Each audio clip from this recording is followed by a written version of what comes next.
Hello everyone. आज हम पढ़ेंगे एक्ज़ोथर्मिक एंड एंडोथर्मिक रिएक्शन के बारे में। एक्ज़ोथर्मिक एंड एंडोथर्मिक रिएक्शन के बारे में। तो जैसे कि आपको पता है कि मान लो एक्ज़ोथर्मिक रिएक्शन है, तो एक्ज़ोथर्मिक रिएक्शन में हीट बाहर आती है, एंडोथर्मिक में हीट एब्जॉर्ब की जाती है सिस्टम की तरफ। ठीक है, तो आज हम ये पढ़ेंगे एक्ज़ोथर्मिक एंड एंडोथर्मिक रिएक्शन। तो आपको पता होगा, आपने कभी मतलब देखा होगा, तो आपको जब आप आग के पास में बैठते हो तो आपको गर्मी महसूस होती थी। कैसे होती है? हॉट फील होता है। और जब आप आइस पैक हाथ में लेते तो आपको ठंडा महसूस होता है। क्यों होता है? ये सभी एनर्जी के वजह से होता है, एनर्जी फ्लो की वजह से। ठीक है, अब देखो सबसे पहले एक्जोथर्मिक रिएक्शन। कौन सी? एक्जोथर्मिक। जो हीट देता है, आपने क्या देता है? हीट देता है। जैसे कि आप आग के पास बैठते तो आपको गर्म लगता है। तो देखो यहाँ पर एक्जो मतलब होता है एग्जिस्ट। क्या होता है? एक्जो मीन्स एग्जिट, मतलब हीट बाहर आती है। उससे क्या आती है? हीट बाहर आती है। ठीक है, उसको बोलते हैं एक्जोथर्मिक। तो एक्जोथर्मिक रिएक्शन किसको बोलेंगे? कि ऐसी केमिकल रिएक्शन जिसमें हीट एनर्जी रिलीज होती हो। कहाँ पर होती है? सराउंडिंग में। तो सराउंडिंग हॉट होगा, सराउंडिंग का टेम्परेचर आपका बढ़ जाएगा। सराउंडिंग का टेम्परेचर क्या होगा? बढ़ जाएगा। देखो आपके पास रिएक्टेंट है, जब ये रिएक्शन किया तो ये प्रोडक्ट बना, और प्रोडक्ट के साथ आपको हीट देता है। क्या देता है? हीट देगा। ठीक है, तो ये सिस्टम जो सराउंडिंग है वो गर्म होने लग जाता है। अब देखो इसके जो एनर्जी प्रोफाइल, क्या बोलते हैं उसको? Energy profile. ठीक है, एनर्जी प्रोफाइल। देखो रिएक्टेंट पहले यहाँ पर था, तो रिएक्टेंट की एनर्जी क्या होगी? डिक्रीज होगी, जो प्रोडक्ट मतलब। तो ये वाली जो एनर्जी का डिक्रीमेंट हुआ, ये किसकी वजह से हुआ? हीट की फॉर्म में। हीट एनर्जी रिलीज हुआ तो इसकी फॉर्म में रिएक्टेंट की एनर्जी डिक्रीज हो गई और प्रोडक्ट। तो ये जो भी एनर्जी रिलीज हुई है हीट की फॉर्म में, तो देखो इसको अभी बोलते हैं डेल्टा एच। डेल्टा एच क्या होता है? Enthalpy change. क्या होता है? एंथैल्पी। ये नेगेटिव होता है। कैसे होता है सर? नेगेटिव। क्यों सर? एंथैल्पी क्या था? Product minus reactant. ठीक है, तो ये क्या आएगा? प्रोडक्ट ही कम है, रिएक्टेंट क्या आ जाए, तो ये नेगेटिव आ जाएगा। तो डेल्टा एच क्या होता है? Enthalpy change. क्या बोलते हैं? Enthalpy change. तो जो आपका एक्सोथर्मिक रिएक्शन होता है उसके अंदर जो डेल्टा एच है वो नेगेटिव होता है। ठीक है, देखो एक्सोथर्मिक में क्या होता है? प्रोडक्ट की एनर्जी कम होती है रिएक्टेंट से, फिर एक्सेस एनर्जी होती है वो कहाँ जाती है? सराउंडिंग में जाती है। सराउंडिंग गर्म होने लग जाता है। ठीक है, अब देखो इसको एग्जाम्पल को। सबसे पहले कंबसन रिएक्शन। कंबसन में क्या होता है? आग जलती। मान लो आप आग के पास में बैठे तो आप गर्म होने लग जाओगे, हीट होती है बॉडी, तो आपको हीट महसूस होती है। तो ये देखो हीट महसूस हो रही है, तो किसी भी कंबसन, मान लो हाइड्रोकार्बन, कोई सा भी हाइड्रोकार्बन लोगे, उसका कंबसन करोगे तो क्या होगा? एक्सोथर्मिक। ठीक है, कुकिंग करोगे, पावर प्लांट है, थर्मल पावर प्लांट भी बोल सकते हो।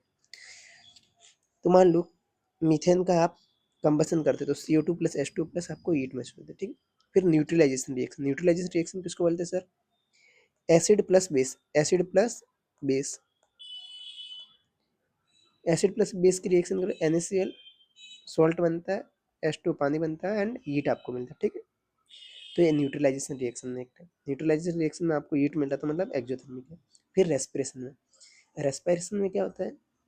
ग्लूकोज है, ग्लूकोज में आपने O2 लेके, ये क्या बना? CO2 plus H2 plus energy. Energy किस फॉर्म में सर? ATP की फॉर्म में आती है। किस फॉर्म में? ATP, mitochondrial level. ठीक है, तो आपको एनर्जी मिल रही है किस साइड? Product side. इसका मतलब ये भी एक्सोथर्मिक है। फिर आप quick lime. Quick lime calcium oxide. क्या बोलते हैं? Calcium oxide. उसको जब पानी में डालते हैं तो कैल्शियम हाइड्रोक्साइड, इसको बोलते हैं स्लैक लाइम। क्या बोलते हैं सर? Slack lime. ठीक, या लाइम वाटर, या फिर लाइम वाटर। प्लस हीट मिलता है। प्लस क्या मिलता है? हीट। तो इसका मतलब ये भी एक्सोथर्मिक है। ठीक, इसके अलावा एक्सोथर्मिक क्या? जब सोडियम को आप पानी में डालते हो, क्या सोडियम को जब आप पानी में डालते हो तो ये भी एक्सोथर्मिक है। ठीक है, एक्सोथर्मिक बोल सकते हैं क्योंकि आपको हीट मिलती है, साथ में क्या मिलती है? हीट। और एसिड या बेस को आप पानी में डालते हैं वो भी क्या है? एक्सोथर्मिक। ठीक है, यहाँ फिर रस्टिंग। रस्टिंग भी आपका एक्सोथर्मिक होता है। क्या होता है? Slowly exothermic. ठीक है, ये बहुत ही इंपॉर्टेंट है। रस्टिंग भी एक एक्सोथर्मिक, जिसको बोलते हैं, क्या बोल सकते हैं सर? Hydrated ferric oxide. क्या है? Ferric oxide. ठीक है,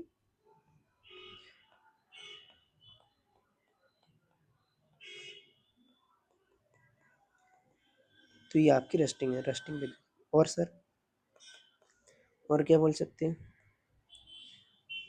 थर्माइट रिएक्शन, कौन सी रिएक्शन? थर्माइट रिएक्शन, जो अब आगे भी बताते हैं, ठीक है आपको। तो ये सारी भी एक्सोथर्मिक है। कौन सी रिएक्शन सारी सर? एक्सोथर्मिक रिएक्शन, ठीक। अब देखो एंडोथर्मिक, सर कौन सी रिएक्शन? Endothermic reaction. तो एंडोथर्मिक क्या होता है? हीट लेता है, हीट लेता है। हीट कहाँ से लेगा? सराउंडिंग से लेगा, तो सराउंडिंग ठंडा होने लग जाएगी, ठीक।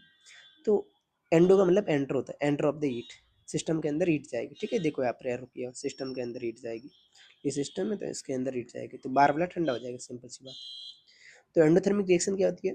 Is a chemical reaction where heat energy is absorb from the surrounding, surrounding से एनर्जी, हीट एनर्जी आपको एब्जॉर्ब की जाती है, तो सराउंडिंग क्या होगा? ठंडा हो जाएगा, ठीक।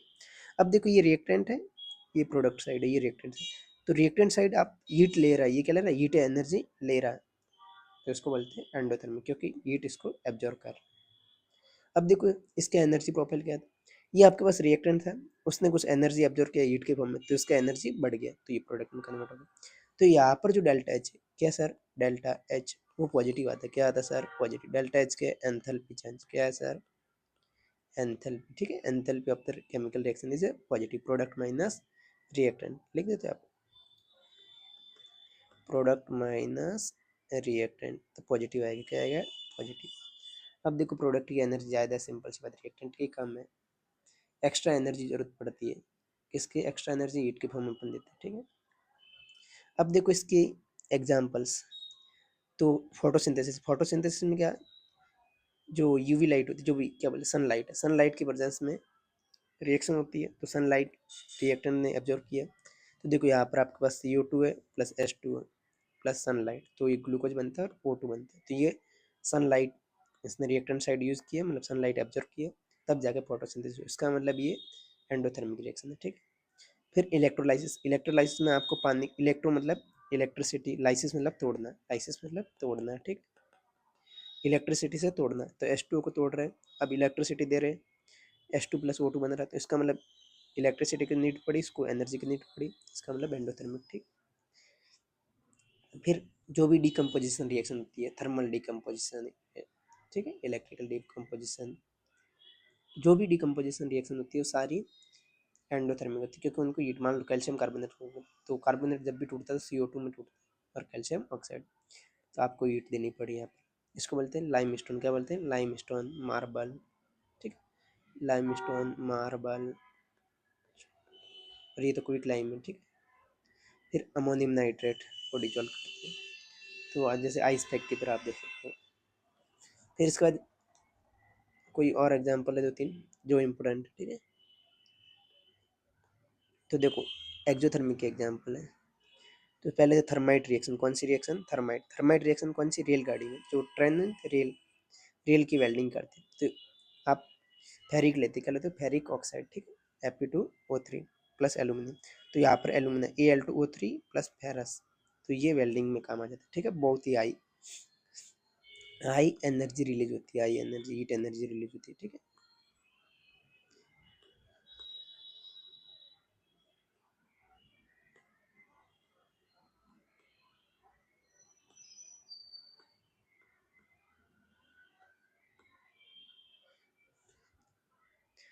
इसके बाद इस सोडियम को पानी में दे बता ही दिया। डेली लाइफ में आप जैसे बर्निंग करते हो वो एक्सोथर्मिक है, डाइजेशन एक टाइप का, आपको एनर्जी, डाइजेशन करने के बाद आपको एनर्जी मिल रही है तो एक्सोथर्मिक, सेटिंग ऑफ सीमेंट है, ठीक है, रस्टिंग है, बता ही दिया। अब एंडोथर्मिक में क्या है? मान लो आइस को पिघलना, आइस को मेल्ट करना, तो आइस को मेल्ट करने के लिए हीट एनर्जी की जरूरत होगी, एंडोथर्मिक हो गया। इवेपोरेट करना मतलब लिक्विड को गैस में बदलना, आपको एनर्जी की नीड होगी, ये भी आपके लिए एंडोथर्मिक है। फिर इसके बाद सब्लिमेशन भी यही है कि सॉलिड टू गैस आपको बदलना डायरेक्ट, तो आपको एनर्जी की ज़रूरत पड़ेगी। अब कोल्ड पैक है, तो आपको ठंडा महसूस हो रहा है, मतलब आप सराउंडिंग आपको ठंडा महसूस हो रहा है, तो ये भी एंडोथर्मिक है, ठीक है। फिर देखो यहाँ पर जो टेबल के फॉर्म में आपको बता रहा हूँ एक्सोथर्मिक एंड एंडोथर्मिक रिएक्शन के बीच का डिफरेंस। तो देखो हीट यहाँ पर एक्सोथर्मिक में रिलीज होती है, क्या होती है? रिलीज, और यहाँ पर एब्जॉर्ब होगी। फिर सराउंडिंग क्या होगा? एक्सोथर्मिक में हीट रिलीज होगी तो बाहर वाला गर्म होगा सिस्टम, सराउंडिंग, और एंडोथर्मिक में हीट एब्जॉर्ब करेगा तो बाहर ठंडा हो जाएगा, ठीक है, सराउंडिंग।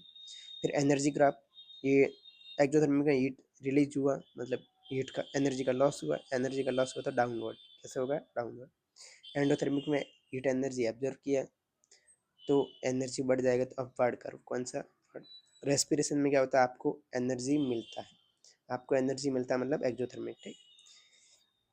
फोटोसिंथेसिस में सनलाइट यूज की जाती है तो इसका मतलब एंडोथर्मिक, ठीक है। फिर देखो यहाँ पर लास्ट में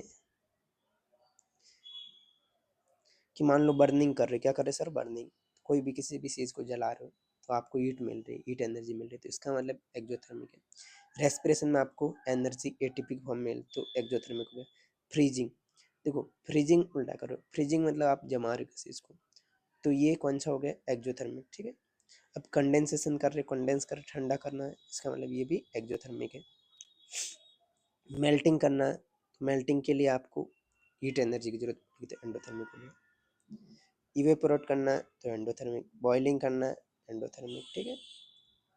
फिर देखो कभी कभी ऐसे तो कोई दिमाग नहीं लगाता है कि मान लो ये ठंडा फील हो रहा है तो एंडोथर्मिक बोले, ऐसा कुछ नहीं, ठीक है, ये एक्सोथर्मिक होता है, फ्रीजिंग। अब देखो बर्निंग, अब बर्निंग हमेशा एक्सोथर्मिक होता है, फोटोसिंथेसिस हमेशा एंडोथर्मिक होता है क्योंकि सनलाइट की जरूरत, रेस्पिरेशन में आपको एनर्जी मिलता है तो एक्सोथर्मिक में, मेल्टिंग, इवेपोरेट ये हमेशा एंडोथर्मिक होता है, ठीक है। देखो जब हीट रिएक्टेंट साइड लिखेंगे तो एंडोथर्मिक होगा, एंडोथर्मिक होगा, और जब हीट प्रोडक्ट साइड लिखोगे तो एक्सोथर्मिक होगा, ठीक है। तो आप इसको रिवाइज करते रहिए।